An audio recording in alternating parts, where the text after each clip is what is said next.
Good evening, and welcome to Productions Vintage Radio Hour.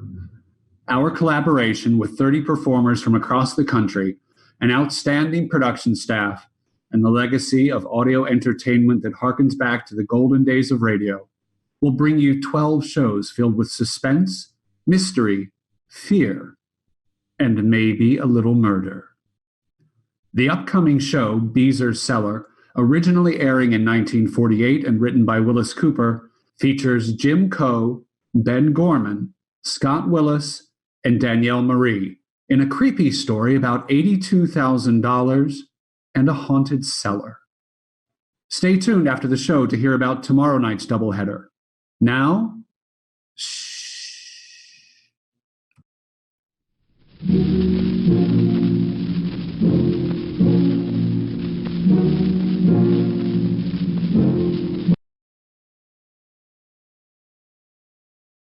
I looked at Marlene. Marlene looked at me when we heard this old guy talking about Beezer's Cellar. "Get a load of this, Marlene," I said. And she picked up a French fry and ate it very quiet while we listened to the old guy. He was sounding off to another old guy, and the other old guy couldn't get a word in edgewise. "So this here Beezer, they always called him six-fingered Beezer, see? On account he had 6 fingers on each hand. He never did build his house. He got the cellar dug and then he up and hung himself in it. Well, I don't know why rightly, but there was some talk about the cellar being dug into accursed ground. Well, I want to tell you, there's been some mighty odd doings up there, by George, up at Beezer's Cellar. What? Well, fires and lights at night. And don't tell me about foxfire. I've seen foxfire, and I know it when I've seen it, and this here ain't foxfire. 60-odd years ago, and moans and hooting and hollering all over the place at night. And trees are waving their branches when there ain't no wind. No, sir. That's a real deserted place. You couldn't get me up there with a 10-foot pole. That there place is haunted, Sonny. Yeah, I want another root beer. No, sir. Ghosts and spirits and crawling things that hoot and holler, they ain't in my line at all. You getting that, Marlene? Gosh, no. Ain't been up there since I was a kid in short pants. A clique of us went up there one afternoon in the fall. We thought we seen a skeleton lying down there on the floor of the cellar, and we cut and run. Never stopped until we got to the C&A tracks. Yes, sir, Sonny. Thanks for that root beer. That there's a place to shun, and by golly, people shun it. Well, it's right out past the cemetery, where you turn off to Strickfaden Road. But it'd take quite a lot of finding. Oh, about 3 miles east, and there's a big elm tree that was struck by lightning. But I wouldn't be caught dead there for all the treasures in the universe. "Come on, Marlene," I said. We sort of drifted out of the place. The car was parked up under a big tree by the side of the road. Pete was sitting there with a P-38 pistol he brought back from the war, with his feet on the suitcase with the $82,000. We stopped to count it on the side street in Wilmington on the way out of Chicago. We watched the state cops go on past us down 66. Then we switched the license plates and jogged on after them. Pete wasn't taking any chances. He had the snoot of that P-38 in our faces the minute we walked up. "You ought to make some kind of noise or something. Might have let you have it." "Put the gun away for a minute. Move over." "Get in, Marlene." "You bring me a sandwich?" Barbecued pork, all right? "Yeah, I can eat it raw. What's cooking?" Stanley's got an idea. "What now?" You scared of ghosts, Pete? "I ain't scared of anything." "Well, that's good." "What's this about ghosts?" "We might run into a couple of them where we're going." An old man with 6 fingers on each hand. Who? A cop? He hanged himself 60 years ago. What's all this double talk? Quit hollering and eat your sandwich. Listen, what are you figuring on? I found a place to leave the bag with the money for a while things cool off. Leave the bag? What'd you think I was gonna do? In that cellar? What cellar? Really, are you crazy? Listen, how'd you like to let me in on this, huh? Listen, this is a haunted cellar, see? And Pete? the old man says nobody ever goes there. They're scared to go there. So am I. Oh, can it, Marlene? There ain't nothing to be scared of. Only ghosts? Well, we could always go riding around the countryside if you wanna, asking some hick cops to take us. That's always the way with you amateurs. I'm no amateur. I shot the guys, didn't I? Who told you to shoot? Who told you which ones to shoot? Well, you're beefing about. I didn't say anything. Well, I wish I'd never gotten into this. For a nice chunk of $82,000, you wish that? Well, do we have to do it this way, Stanley? You think of a better way? Where is this place? Few miles from here. What are we waiting for? That's my boy. Oh, we won't have to stay long then, will we, Stanley? Why, listen, baby. You think I'd go there at all if I didn't have a hot suitcase to take care of? We'll leave right away. I will, eh? We all will, whether old Six Fingers shows up to scare us or not. Don't, Stanley. Which way, Stan? Well, this old fella said something about a road. A Strickfaden Road. Well, don't look now, but the reason I was asking is there's a motorcycle coming down the road back there. Where? And I was just kind of interested in our next move. Not that I haven't got any ideas of my own. Now put that gun away.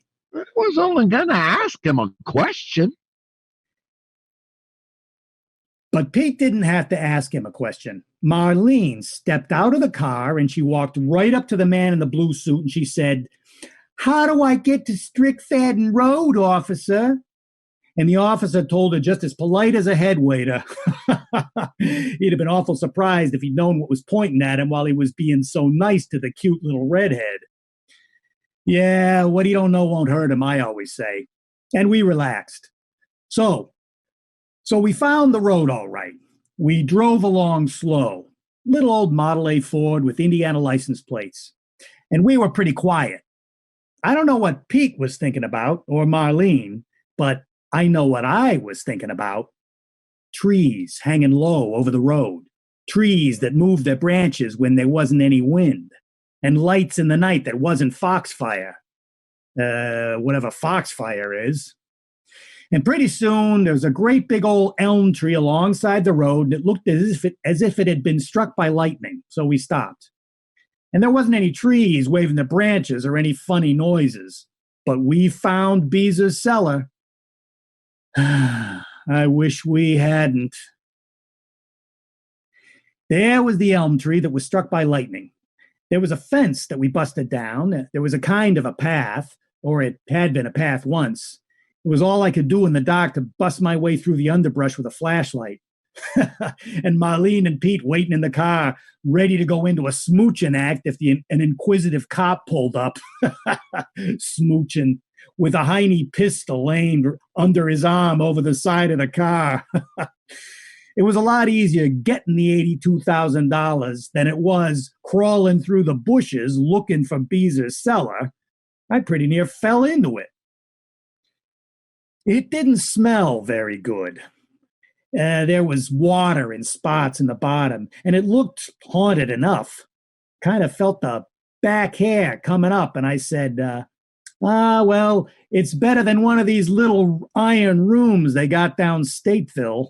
And I went back after Pete and Marlene. We run the car off the road, hoping nobody'd see it. We lugged the suitcase back through the underbrush. I jumped down. Pete and Marlene climbed down after me. Good deal, huh? Looks haunted, all right. I don't like this, Stanley. Well, let's stash the bag and get out of here. How you gonna do it? Well, dig a hole, jerk, and bury it. With what? Well, didn't you? Oh, for crime. Oh, wait a minute, Stanley. I see something over there against the wall. Flash the light. I thought I saw when I climbed down. Huh, a shovel. Huh. Ain't that convenient. Maybe the ghosts left it here. Cut that out. Scare you, kid? Now cut it out. Yeah. Thanks, Marlene. Hold the light, Pete.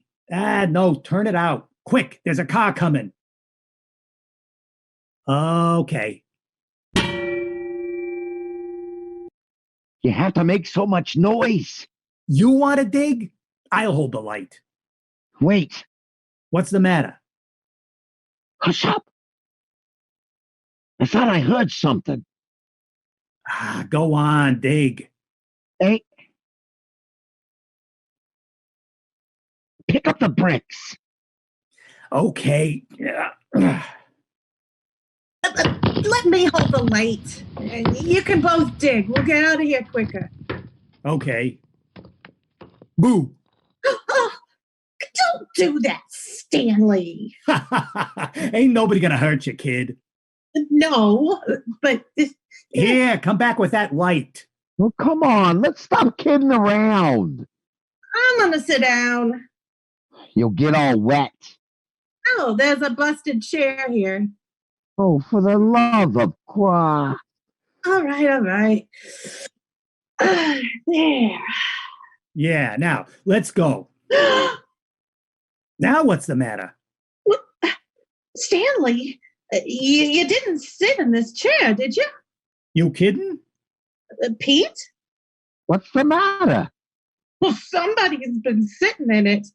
The seat's still warm. And she dropped the flashlight, and it rolled down into the hole we'd been digging.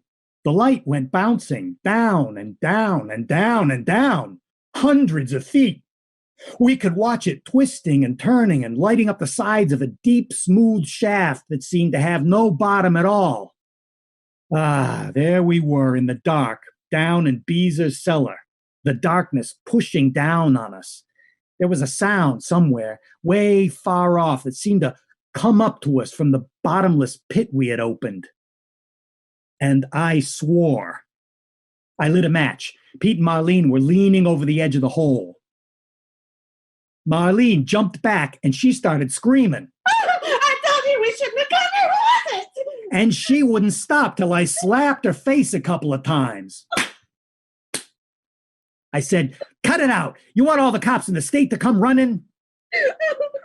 She grabbed me by the arm. She was yammering like a baby. I saw it. It was looking right at me. I saw its eyes. She passed out cold. Only the quick grab that Pete made kept her from falling right down the hole. Well, Pete and I slapped some of the dirty water in her face. Pretty soon she sat up. She started to cry. And it started to rain. Look, Pete said. Look, I don't go for this, Stanley. Scared of ghosts. I'm nuts. There's no ghosts. But I think we can find a better place to bury our doll than Mr. Beezer's cellar. Oh, let's get out of here, please. Let's get out of here. Cut it out, Marlene. No. Let's get out of here. I tell you, I saw. You saw a reflection of the match down this old well. Well, sure.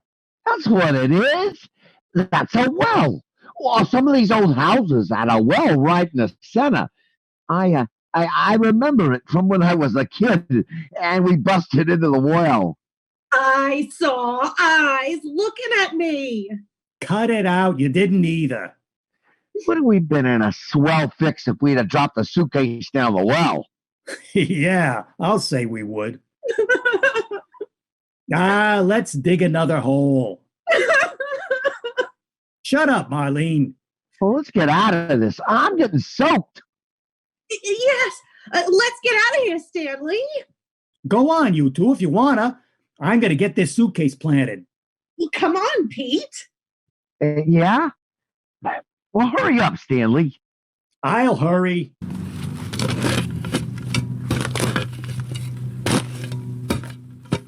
I wish I wouldn't have dropped that light. Oh, Pete, I'm scared. All right, cut it out. Hurry. Don't make so much noise. All right. Here, I'll boost you up first. I can't get up here. Ugh. Pete, this isn't the place. Well, wait. I'll light a match. Oh, we're on the other side, I guess. What's the matter?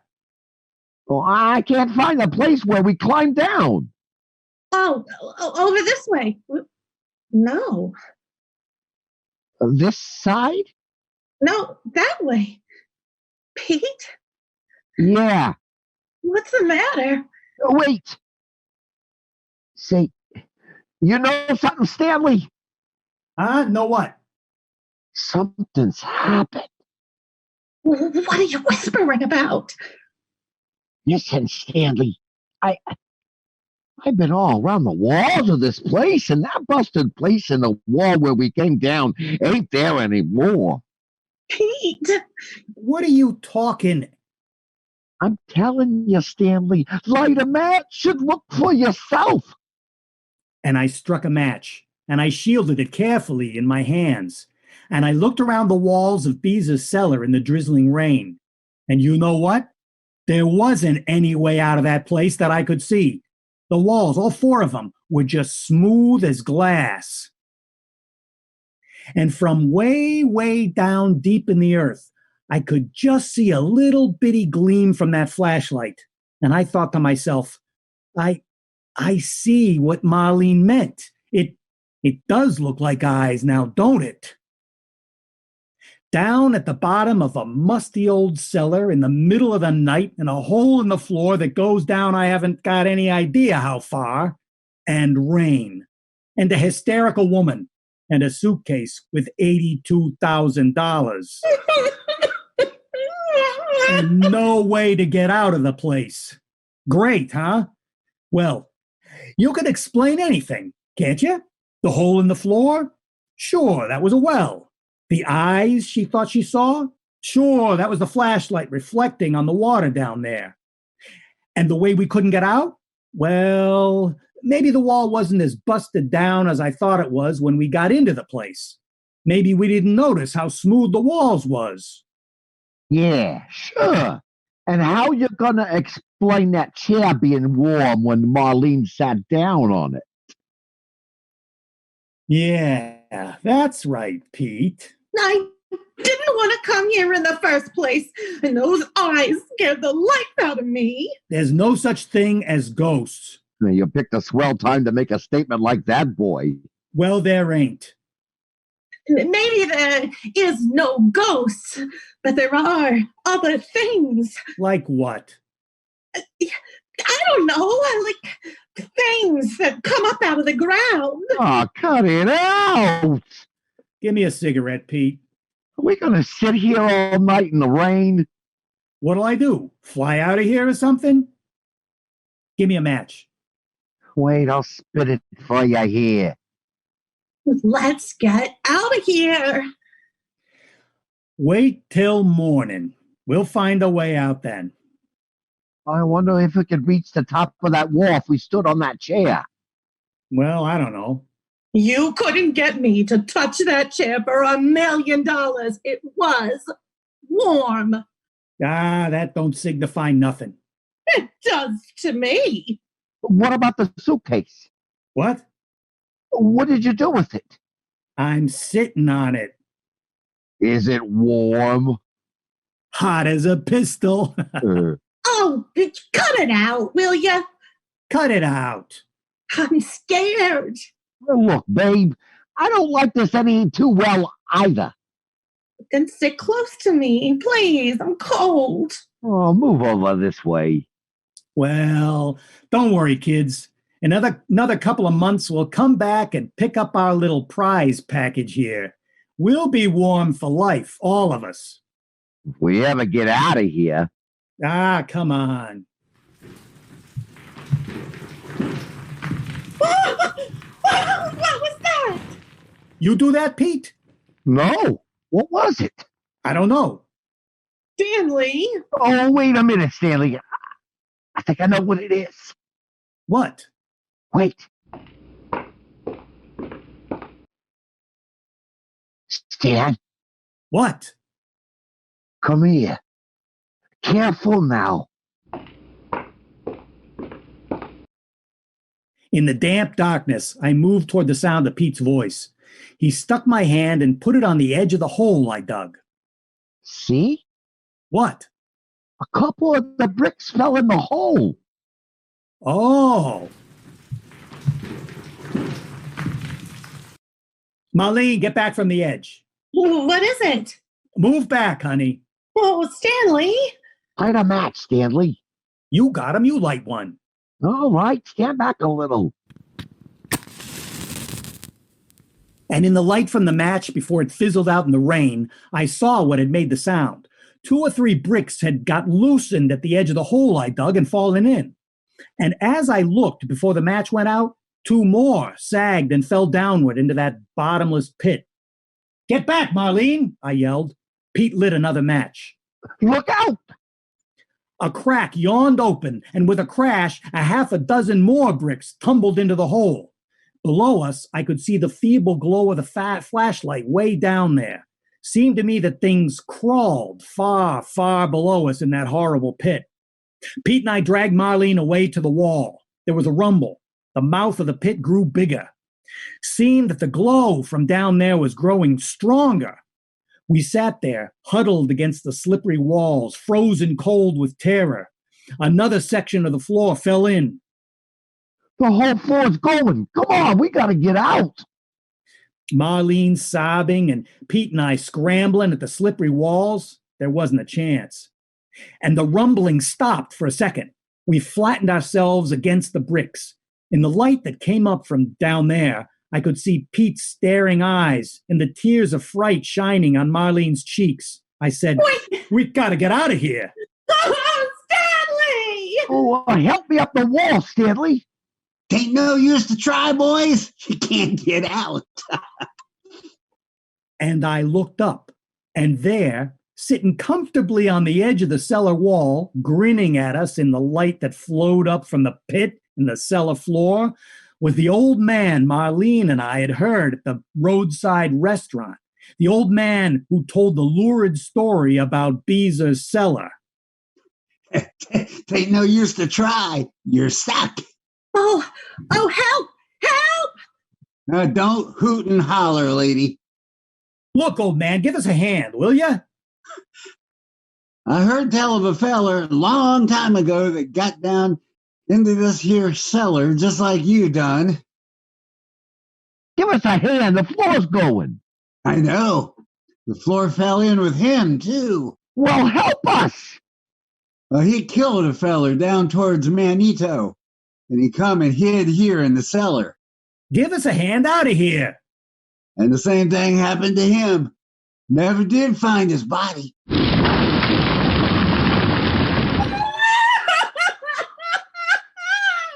More floor falling in, hey? Come on, give us a hand up out of here. Help us. Please, please. Know what's down there? Fire and destruction. Listen, old man. Boy, you know you had not have shot that poor feller at the bank up there in Chicago. Murder's bad. Listen, we got a lot of money down here with us. I know it. You're criminals. We'll split it with you. Don't want no part of stolen money, bub. Oh, help us. There ain't much floor left, is there? They'll never find your bodies. Now listen here, you old geezer. Nah, don't call names, bub. Pete, put that pistol down. That won't do you no good, son. Too bad. Listen, mister, look, there's a woman down here. Yeah. A criminal like you two boys. But look out, Marlene. Oh, Stanley, there isn't any place left to stand. Yeah, Marlene. Kind of figured you was a-listening to me back there at Saul Weather's stand. Kind of figured you'd come a-kiting out here to the cellar. Mister, listen to reason. Please, just reach down and give us a hand. Kind of figured I'd come along and watch and see what happened to you. Mighty interesting. Oh, if I could get my hands on you. You can't. Not unless I let you. You can't do this to us. We are people. We are... Help! Please, mister, I beg you. No, lady. No use of hollering. The wages of sin is death, I always say. You robbed. And you murdered.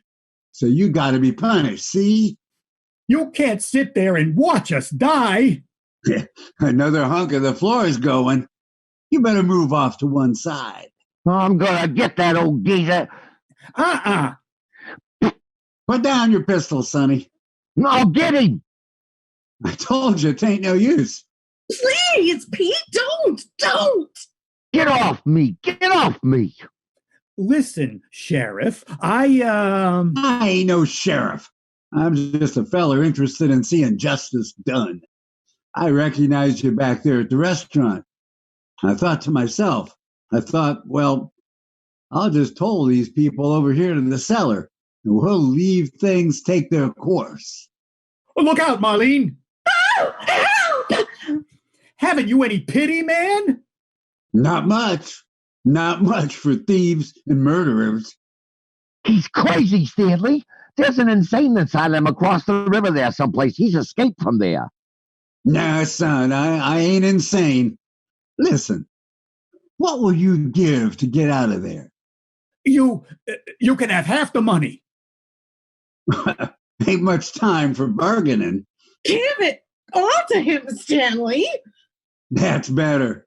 You ought to be willing to give up all the money to save your lives. Oh, yes. If I was in a fix like that, I'd give anything I got. Well, we won't. Yes, we will. Floor getting hot down there? Mighty interesting. Well? All right, you can have all the money. Help us out. Oh, no, you don't, Stanley. Hand it up. Stanley, how do we know he'll help us? Wait, don't give it to him. Take it, quick. No. And Pete leaped at the suitcase I was handing up to the old man. His fingers just touched the edge of the bag when another section of floor gave way right under him. He fell down and down and down and down, twisting and turning into the fire that kept coming up higher and higher and higher up the shaft, reaching for us. And the old man took the bag and set it down on the edge of the cellar. See? That might have been you, fella. Or you, lady. Help us out of here. It's good riddance. He was the one that shot the fellers at the bank up in Chicago. Good riddance, I always say. Are you going to help? Sure, right in the nick of time. Here, grab a hold of my hand, lady. I'm afraid. Up you come, lady. Boost her, mister. There you are, just as right as rain. All right, now you. And as the strong arms of the old man lifted me up over the lip of the cellar wall, the last section of the floor below us fell away into the fire. And just as if in a play or something was over, the flames died down. First, they were yellow, then purple, and then they just went out. Marlene grabbed my arm. Where did he go, Stanley? Where did he go? I don't. Hey, old man? Hey! Stanley! Come on, let's get out of here. What's this? What? Marlene! What? He didn't take the money. It's right here. So I picked up the suitcase, and Marlene and I hacked our way through all that underbrush back to the road.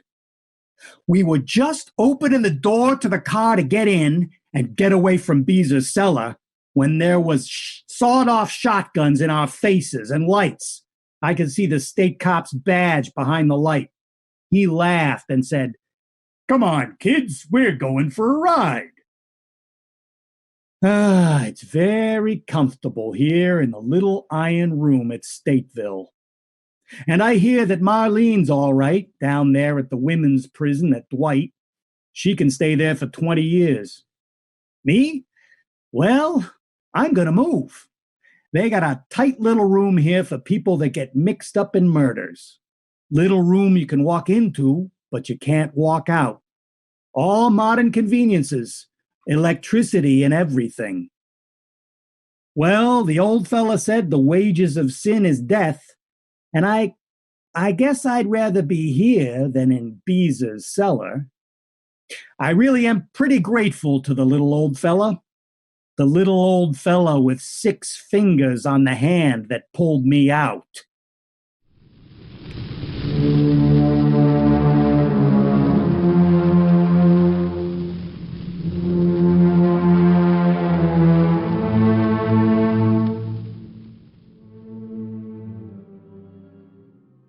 Thank you to our wonderful performers and to our brilliant production manager, Barb Shoulders, and to you, our audience. We hope you enjoyed the show.